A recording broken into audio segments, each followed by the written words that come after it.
What's up, y'all? Welcome into another episode of Profit Picks. If you are new, we do always start the show by being transparent. And didn't do any shows over the weekend, but overall, last week was good. Ended 10-5, which is profitable. Another profitable week. We'll take it. And yeah, we're not gonna have Rob Veno this week. I did get a chance to hang out with him over the weekend. He's out here right now, and he's doing some vacation. He's not gonna be back until next week, so we'll let Rob enjoy himself. But it was nice to see him. Got to see him. Got to see Teddy Covers. Got to see my guy UCapper. Saw Kelly in Vegas. Saw Prop Queen. Saw a lot of people. So profitable week. Um, and yeah, we got to come back and do it again this week. It doesn't stop after 1 week. So for the people who have never seen a show with just me on here and no Rob Vino, it will be a little bit different. And I will be interacting with you guys and talking the games out with you guys. Yes, I have my opinions. Yes, I will share them. I want to know what you guys think about the games too. So appreciate you guys already tapping in. See Redbeard in the chat as well. Let's get to it. Raven Ron, my guy, says, "What up, Skee? It's been a minute, but my Pacers tanking, so I haven't been betting the NBA." Like, I feel you, but it's great to see you, Raven Ron. Absolutely. Glad you're doing well. All right. Bruce, I know. Rob, team total, Vino. We're not going to have him for a little bit, but we'll see what we can do here. First game. We're going to look at the Lakers and the Pistons. Opened up -1.5. Looks like still around 1.5. Total, not too far from the opener either. As far as the injury report, Marcus Smart and Rui are both out. Smith is questionable. For Detroit, no Cade, Sasser, or Isaiah Stewart. And then Moore is questionable. The Lakers, and I'm sorry, I should have already had this put up here. The Lakers are on what is this, 8? How many games have they won in a row? 1, 2, 3, 4, 5, 6, 7, 8, 9. They won 9 games in a row. And they face a Pistons team who has the rest advantage. They do have 2 days off. Lakers is playing their 4th game in 6 nights, all on the road. So this is an unfavorable spot for the Lakers. 5th straight road game, 4th game in 6 nights versus a well-rested Pistons team who did not have to travel. In the injury report, I mean, we expect the Cade out. This team is still capable of winning. I don't like this for the Lakers. I feel like this is the spot where the win streak ends. I mean, I already laid out the scheduling spot, but yeah, the Pistons are more than capable of still playing without those guys. So Lakers have been playing so well lately. I would not be surprised if they, let one down here. Let's see what you guys got in the chat. Everybody just tapping in. Good to see you guys. It is a tough game, but if I'm betting it and you see all the stuff behind me, I'd probably be looking towards the Pistons. I mean, they won 10 games in a row. There's no Cade, and the line is 1.5. I mean, I feel like they're begging you to take the Lakers in this game. And if you know me, I don't like when I feel like they're begging me to take anything. I think the Pistons are the right side in this game. All right, we'll keep going. Next one up is sorry, that is not the next one. Next one is Pacers and Magic. This one opened up -12. Looks like 12.5. Total came down a little bit from a 233.5 opener to 231.5. Looking at injury report for Orlando, Anthony Black is out, Jonathan Isaac is out, Jalen Suggs and Franz Wagner both out as well. For the Pacers, Nembhard, Neesmith, Siakam, and Toppin are all questionable. And we do know that we will not be seeing Zubac. So even though he's not on the injury report, he's not going to be playing.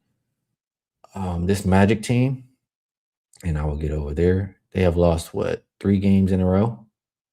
And I just double check. Yes, they lost to the Lakers, the Hornets, the Thunder. I mean, they've lost 4 games in a row. The Hawks, they've lost 4 games in a row here, and they are a double-digit favorite. Looking at the Pacers, honestly, I feel like they've been, I mean, they haven't been getting blown out consistently. They've gotten blown out sometimes. And I think, without looking too deeply into who played in each game, every night I feel like the Pacers injury report is 1,000 questionables. And the games where they're getting blown out are probably the ones where nobody's playing. That's just my thought process. Um, The Magic, though, should be hungry. I know standings wise, and I will pull it up. Let's see. I'm sorry. Standings wise, the Magic are currently in the eighth spot. So they've been dropping. And between the eighth and the fifth spot, I mean, it's only one game difference. I mean, they've lost four in a row. They're now in the play in. They're at home. They haven't had to travel versus a Pacers team who did have to travel. And I mean, it's not very good. It's not very good, especially when they're unhealthy. I could only look towards the Magic. And I might actually have to, pull the trigger. I'll write the Magic along with the Pistons from the first game here on my short list. And let's see what you guys think. Is anybody talking me off here? What we got? Redbeard did put the Magic minus 12 and a half in the chat, along with a game we'll talk about coming up. Jojo says good rest spot for the Magic. Let me just double check a little bit here. I mean, they do have. I mean, they are rested. I like the most that they didn't travel. I mean, both teams are a little rested here. Um, let's see. Raven Ron says, "Fade my Pacers indefinitely. I'm wearing my no limit tank chain." Yeah, somebody I forget exactly what it was. They told me maybe it was a month or a month and a half ago. Might have been dropping dimes. Just said, "Fade the Pacers the rest of the way," and they have been terrible since. And I appreciate you, Mark, reminding everybody to hit the like button. And there's Bruce saying, if Pascal's playing, take the Pacers spread. That goes back to what I said. If the guys are in, they can be competitive. If they're out, not so much. All right. Magic or nothing in this game, minus the big number. Thunder and 76ers, opened up minus 15, looks like 15 and a half or 16. Total went up from, I mean, it says 219 here to as high as 225. Injury report. For the Thunder, I only see AJ Mitchell out. For the Sixers, I mean, a long list here, and I should probably refresh just to make sure, but Oubre, Maxey, Paul George, Embiid, Broom, all out. Quentin Grimes and Barlow are both questionable. I mean, there's nobody playing here for the Sixers team. Let me just double check for OKC. Who do they have on deck? I mean, they do play the Celtics next. It's their third. This is their fourth straight road game. I mean, they just played the Wizards, the Nets. Granted, they blew both of them out. So, I mean, they could overlook the Sixers team. They could still blow them out. Yeah, I don't like the thought of laying this big number for whatever reason, but I do think the Thunder can cover. So, not a game I love. Not going to spend too much time on it, but probably just minus 16 if I was playing, or a Thunder team total or something like that. Mario says Thunder not good ATS. Not sure what Cheshire Cat is talking about here, but Thunder not good ATS. Maybe team total is the way to look. I do know my good friend Maui had just hit the other day with the Thunder team total, and just looking at the Thunder games lately. I mean, 132. I mean, I guess not 121. But they can score on the 76ers team tonight. And Bruce says take VJ points. Mark leans under. All right, we'll keep going down the list. Spurs. I think I messed that up right there. There we go. Spurs and Heat opened up minus 5, down to 4.5. Total open 239.5. As high as 244.5, depending on where you shop. Injury report for the Spurs. I see Devin Vassell is questionable. For the Heat, looks like they're pretty healthy. And I will keep a close eye on Devin Vassell, status in this game. If he's not playing, I will immediately go to the prop market. And if you've been around, you know who I'm looking at. I'm looking at the twin. Definitely looking at the twin once again, Champagny, if Vassell is rolled out. Let's see here. What was I going for? I'm sorry, guys. So for the Heat, they've been playing home road, pretty fairly rested. For the Spurs, they don't have anybody crazy on deck. They've been getting rest. I mean, I hate the thought of laying or betting against the Spurs in general. I mean, this has been a team I've had confidence in before the season. I've made my futures, whatever. They've already hit their win total. I just don't like the idea of laying against them. They bring it pretty much every night. I do think the Heat should too, and that's why this makes this game tough. The Heat have lost, what is this, three, four in a row? You should get a really good effort. And while I'm saying that, let's take another look at the standings. Another team right there in that playing spot now, right? I just said they've lost four in a row. They are 1.5 games from the fifth spot in the East. So just like the Magic, it's a spot where the Heat should be extremely motivated. For that reason, they're appealing. They're very appealing to me. But what keeps me off is, like I said, how good the Spurs are. I think the Spurs are still the better team, even if the Heat bring it. If the Spurs bring it too, Spurs are going to win and cover. It's not a schedule advantage for the Heat that I can see. So I understand. Usually at this time of year, I want my money on the teams that are going to be extremely motivated, and I do, um, and I do think you get that max effort from the Heat. So lean Heat, I guess. I'll put a lean for the Heat, but not sure I can push the button against the Spurs. Um, let's see. What are we looking at in the chat? Anybody liking this game? Oh, I didn't look at this from the last game. That's a good thing too, right? McCain versus old team. He probably wants to have a good night. I'll mark him down on my list too. That's a good call out, McCain. Appreciate you for that. Yes, I'm with you, Mark. They definitely need wins. JoJo is taking Miami. Looks like he already got a +5.5.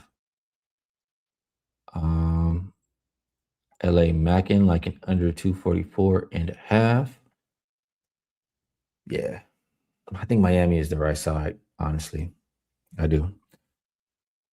Next game, we're looking at the Grizzlies and the Hawks. This one opened up -13.5. Looks like 14.5.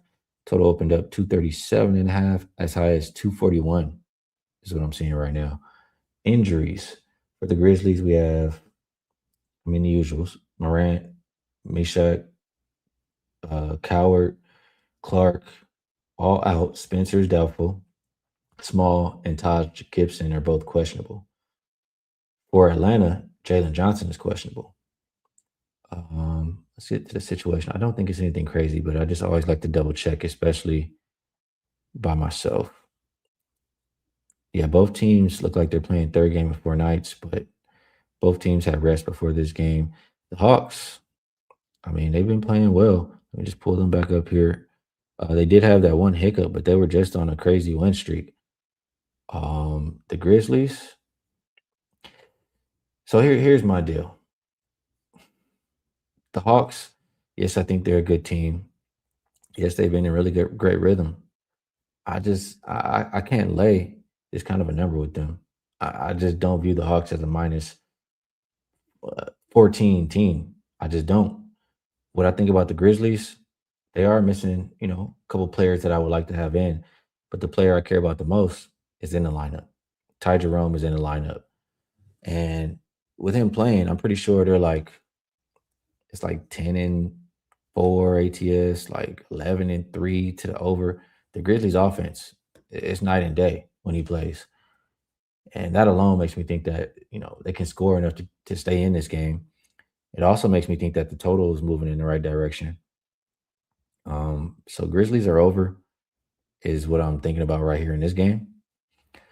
Let's see. Addicted to sports likes Hawks. Says Hawks are easy money. What else do we have here? I don't see any.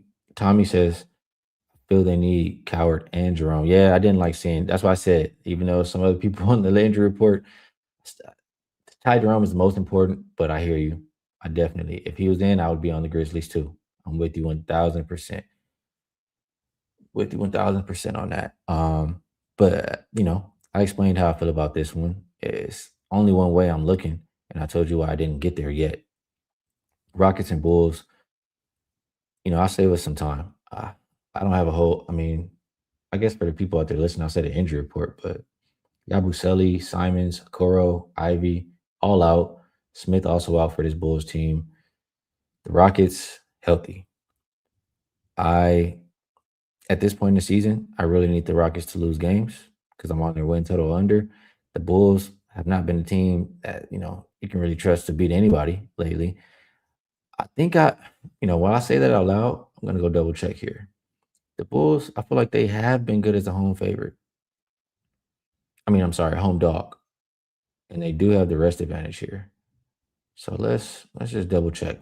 That's why we talk them out sometimes. Yeah, the Bulls have had 3 days off. That is a major, and they didn't even have to travel. Major, major rest advantage for the Bulls. Rockets, they played their last 5 games at home, and they now head out on the road to Chicago to begin a road trip. Interesting. Let me look at the Bulls as a home dog. I'm pretty sure that's what I'm looking for. No, nothing crazy. Bulls just 12-10 as a home dog. Maybe some of these recent losses is what messed it up. But I mean, it is an advantageous spot for the Bulls, I guess, because of, the amount of rest. And I always do think, when you have 2+ days off, especially you don't have to travel, that gives you time to work on what was going wrong. And this Bulls team desperately needed that. Desperately needed that. So for that reason, I would only look at the Bulls in this game. Let's see if the chat has anything here. Tommy likes the Bulls. Mark likes over. He says, I don't trust either offense, but they've had 5 straight head-to-head go over what we're asking for tonight. Interesting. Interesting, interesting, interesting. Um, let's see. All right. I think that's it for right now. Next game. I mean, I'll write the Bulls on my list too. Just I make plays all throughout the day. Sometimes I get in my mode where I might do a play or two a day, but I'm looking at these games all day long. So I like to have my list there. Raptors and Jazz, a game I want to spend a whole lot of time on. It is the Raptors on a back to back and traveling to Utah. I mean, that's not an advantageous spot. This one opened up -13 for the Raptors, down to 11. Total hasn't really moved. Injury report, and it could change because of the schedule situation, but Quickly's already been rolled out. Pirtle's been rolled out. CMB is questionable. For Utah, still no Keontae George, no Laurie Markkinen, no Collier. I couldn't lay. I couldn't lay this amount of number with the Raptors on the back to back here. That just looks crazy. I'm gonna pull up the schedule. So yeah, second on back to back, third and four, fourth and six. Fourth and six for both, but the Jazz do have the rest advantage. Jazz have been at home. It's a third straight home game. They lost by 10 to the Sixers. They blew the Bucks out by 32. I mean, interesting. The Raptors, this is their fourth straight road game, and it's a back to back. Absolutely Jazz spot here. Can we trust them? I like to think that we can. I mean, the Raptors, I know they do have, something to play for, but to win by double digits on the back to back here and a little bit of altitude, no way that I could bet that. So we should absolutely be looking at the Jazz or nothing. And I think I just need a little bit more time to maybe pull the trigger on that. So I'll write that down too. Jazz. And I see them at 11.5 right now. Let's take a look at the chat, see what you guys are looking at, see what you guys think about it. Scott Foster is a ref in this game. Good old Scotty boy. I'll be paying more attention when we get to the playoffs for the refs, but I do appreciate you sharing it. I always want to know where Scott is at for sure. Tommy says I wanted Raptors team total over, but they have it at 122.5. Seems like a bit much. Appreciate you. Okay, watch this. 100% appreciate you. Tommy says Jazz been fighting at home. Jose Perez likes the Raptors. Dropping dimes in the chat, likes the Jazz first half. Got to be some reasons to like the first half. Why would you like that if the Raptors are on a back-to-back? Why not include the second half? It must be a trend. Must be a Jazz trend because Tommy says it too. I'll double check. let's just glance. What have they been doing lately? Um, just look at the last five. Just glance. Jazz 3-2 in the first half. Raptors 1-3-1 in the first half, but 4-1 full game. So maybe a fade of the Raptors playing in the second half is what we're looking at there. Why people like the Jazz early, and the Jazz have been the opposite lately. I mean, 3-2, 2-3 is not much, but Jazz they've covered the last two. I'm sorry, yeah, the last two as a home dog in the first half. They've covered their last four in the first half as a home dog. Okay, we're getting to it now. We're getting to the trends. Is there more? 6-2. So yeah, it's just been the road they've been good in. Earlier in the season, it was full game, but I guess they've kind of let go of the rope. So good eye for the people who like the Jazz first half, um, plus 6.5. I marked that down too. Maybe it's the reason. Like we just looked at there, first half. LA Mackin likes the over. JoJo likes the team total over. All right, keep going down the list here. Warriors and Mavs opened up -3 for Golden State, down to 2 or 2.5. Total slightly up from 229.5, as high as 231.5. I do want to just refresh, just want to make sure. Okay, so for Dallas, I see Brandon Williams doubtful. And then we have Caleb Martin questionable. For Golden State, Post, Horford, and both Currys are out. Moses Moody is questionable. Porzingis and Melton are probable. Let me pull up the schedule situation here. So the Mavs are coming off of an overtime game. Do know that. And the Warriors playing the 3rd and 4, 4th and 6. For the Mavericks, let's see here. They've lost 1, 2, 3. They've lost 3 in a row. This Warriors team, wow. 1, 2, 3, 4, 5, 6. Sixth straight road game, as well as third game of 4 nights. So that's a lot of travel versus a Mavs team who's played 3 straight at home. Um, yeah, definitely advantageous spot for the Mavs. Mavs also have, a pretty clean injury report compared to what they've had all year. Definitely an advantageous spot for the Mavs. Only way to bet this game is Dallas as far as the side is concerned. And the total, interesting to see that keep moving up. Um, yeah, I don't know too much that I'm looking at the total. Yeah, Frank, it's gonna be a sad day for a week if you looking for Vino. He won't be back till next week. He's still traveling, but I'll do my best to hold it down until he gets back. We do miss Vino on this show, though. Absolutely. I'm glad I got to see him over the weekend at least. Man, we did when I saw him over the weekend, we're sitting there. We saw Kabang put out a tweet that I retweeted, and we're sitting there in the booth, and we had like an in-person show. We're going down the card, capping the games, and we did pretty good. I mean, I think he said he went 5-2 that day, and I had a profitable day as well. So yeah, definitely miss Vino. All right, Mavs team total over, maybe, says Tommy. Mark likes the Mavs plus 2.5. Says Flag still making a statement.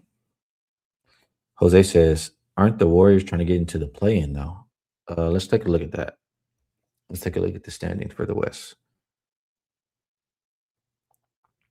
So the Warriors are in that 10th and final play-in spot. They are 2 games behind the 8th spot, which is still playing. They are 10.5 games from getting out of the play-in as far as like the regular playoffs, not having to play the play-in. They are 8 8.5 games ahead of the Pelicans. I don't know. I don't feel like they're really threatened. They're not getting out of the play-in as far as like making it to the regular playoffs, and they're not really threatened as far as not making the play-in at all. So I don't think I don't agree. I know you asked it as a question. I'm just saying I think they're good. Like Tommy says here. So yeah, one way for me in this game. Nets and Blazers. Nets. Let's see. This one opened up. minus 13.5 for the Blazers, and now 15 or 15.5. Total's gone up from 217 as high as 220.5. For the Nets, Clowney and Claxton are questionable. Wolf is doubtful. MPJ is out. For the Blazers, Grant is questionable. Craigie is questionable. Robert Williams is questionable. Sharp is out. Um, so both of these teams, let me just make sure. I believe both of them are on a back to back. I know I saw the Blazers last night. Yeah, both teams are on a back to back here. Um, both teams had to travel. This is not a game I'm too interested in, but it is interesting that both teams had to travel, and it's still a 15-point favorite here. I mean, that's just how bad the Nets are nowadays. I guess Nets. I mean, their last two games were a little closer. They lost by four, lost by one, but before that, they were routinely getting blown out. Yeah, I think that the Blazers can win by whatever they want, but I'd prefer to just bet on Klingen. And let's see if I can actually take a look at his number. Let's actually take a look at his numbers. I know they continue to raise. He's been playing so well. He's cashed every time we've taken him. Um, right. So yeah, we're looking at a 27.5. Interestingly enough, the last time they played the Nets, Robert Williams did not play. It was a week ago, and he got 25 points plus rebounds. He did not get to 27.5 that they're asking for tonight. Doesn't mean that he can't get it here tonight, but it is another situation where, and that one was on a back to back. It was a situation where we can expect this game to get out of hand. Maybe he goes and sits down. So actually, I'm going to stay away from clinging for that reason. But yeah, it was what I thought. Tommy says Blazers smash spot. He likes to spread and team total. He also likes clinging rebounds. Jose Perez says Nets team total under, and I definitely can understand that. All right. Next, Raven Ron says, "Yeah, I got to pass on that one." I can't blame you. Next, Bucks and Clippers, and this is the last game on the slate. 233, 223.5 is the opener, down as low as 221.5. Gary Harris is probable. Kuzma's questionable. There will be no Giannis and no KPJ. For the Clippers, John Collins is probable. Kawhi is questionable. Ben Mathurin is still out. Um, my bad. There is one thing that I feel like I should have had. I just want to make sure I'm not overlooking. So bear with me for just 1 second here. Um, I cannot find whatever it was, I guess. Yeah, I do have, here we go. I do have a system that says that, pretty much they're not really going to care about defense. And honestly, Vino, he says, he wakes up, he looks for a Pacer game, he looks for a Bucks game, and he wants to bet an over. That's how bad the defense has been in those games. The Clippers, we know they want to play faster with Garland. Um, I would like to know if Kawhi would be in or not. I don't like that Ben Mathurin is out, but I can only look towards points, and maybe you get to that good old team total the way Rob Veno likes to do it. Just bet on the Clippers to score. Let me just glance here. Last game, the Bucks actually they're coming off a win versus Suns, where they only gave up 105. Before that, they gave up 122 and four straight. I mean, they can give it up. The Clippers have not. I mean, 138 versus the Mavericks in their last game, which was an overtime game, but they did have a 99, 109. They had a couple hiccups in there. I guess it would just be a lean for me to the over in this game. Mark likes the Clippers minus the 12.5. Tommy likes the over. Mark likes John Collins points and rebounds. Yeah. All right, we'll wrap it up. I think we did a pretty solid job. We've been on here for 30 minutes. I kept all of the games. How many was it? I think it was 10. So we've kept all 10 NBA games for today. A little bit different without Rob Veno, but um, we did get through it there. So let me get to the usual stuff we do here. So we do have the buy, a little bit of promo. We do have the buy three, get three free. Comes out to just 6 days for 69 bucks over at WagerTalk. And if you would like to be involved for longer, you can get an all-in access pass for a year. Comes out to under $4 per day. And for example, if you got mine for a year, you'll get an extra 25% bonus coupon. You can go check out some of Ravino stuff. Or say, maybe I don't want to try for a year. I just want to rock with both Rob Vino and Skee, see how they do for a few days. See if, we want to keep going. We got the double the NBA court vision. 3 days for $59. Both Rob Vino and my NBA picks. You'll get every single one that is released. So on that note, as of right now, I've made one play in the NBA. It is a top play. I've hit 20 of my last 26, 4% or higher in in basketball. So I do have one, but I can't share that one right now. What I will say is because it's not fair, it's up there for people to buy, and I can't just give it out for free on the show. Um, I have a long list now of all the games that we've been talking about. Best bets. If Vassell is out, we're betting Champagne. We're definitely looking at Champagne, probably points and rebounds again. Other than that, I'm really close. I really do like the Magic. Like we talked about, I don't want to rush. I would really prefer if, we get some injury news as far as guys getting rolled out for the Pacer side. I would feel really comfortable about backing the Magic tonight. So I'll leave with those two thoughts. Those will be you know, my best bets for the show, if you would. So on that note, appreciate all of you guys for rocking with me. Jojo says, good show. Appreciate you. Appreciate you, Jeff. Cheshire Cat, all the real ones in the chat, man. Appreciate you guys tapping in and supporting the show. Um, yeah. So best of luck, everybody, on all your action. I will be back again tomorrow. Solo dolo. Come through, cap the games with me. Let's see if we can all find some money like we usually do. And I will catch you guys then.